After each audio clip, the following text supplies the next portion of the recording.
Assalamualaikum warahmatullahi wabarakatuh.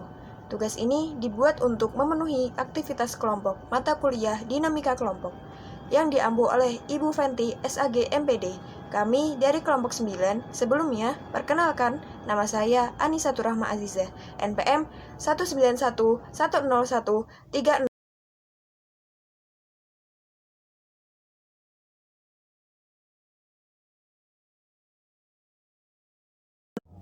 Di sini kami akan mempresentasikan tentang konflik antar kelompok dan konflik dalam kelompok. Di sini saya akan menyampaikan konflik antar kelompok. Pengertian konflik antar kelompok yaitu adalah mengacu pada konflik antar kelompok-kelompok yang masing-masing kelompok tersebut adalah terorganisir.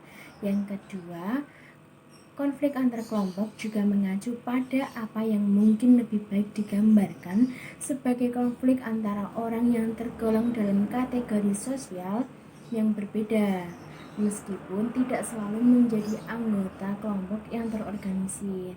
Orang-orang tersebut menganggap diri mereka sebagai anggota dalam kategori sosial yang sama dan terlibat secara emosional.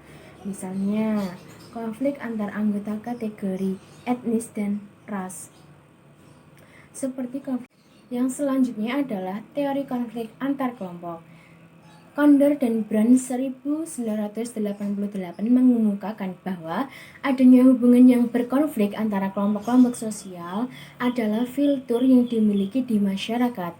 Sedangkan beberapa bentuk persaingan antar kelompok, in-group rivalry, secara sosial dibiarkan dan bahkan didorong atas dasar bahwa mereka mempromosikan loyalitas atau kesetiaan.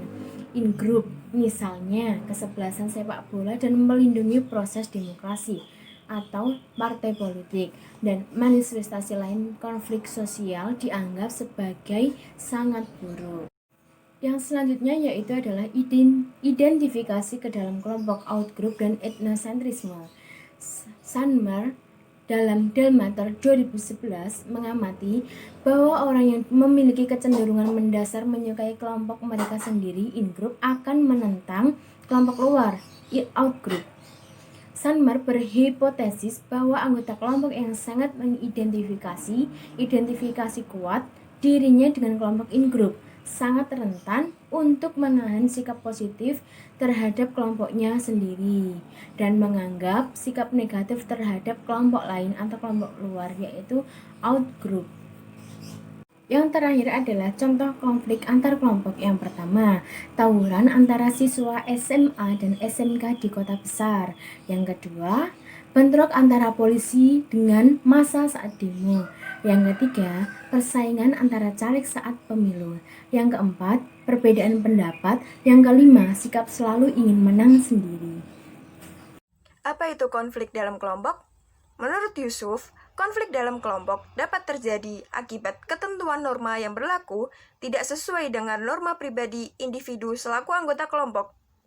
Bisa pula terjadi penempatan posisi yang tidak diinginkan dalam suatu kelompok karena kemampuan yang kurang dibanding dengan anggota kelompok dan melakukan konformitas sikap dan persepsi dalam kelompok lain, dan bisa pula karena kohesi suatu kelompok sangat rendah sehingga tidak memiliki kemampuan untuk menarik individu anggota kelompok dan melakukan konformitas sikap dan persepsi dalam kelompok tersebut.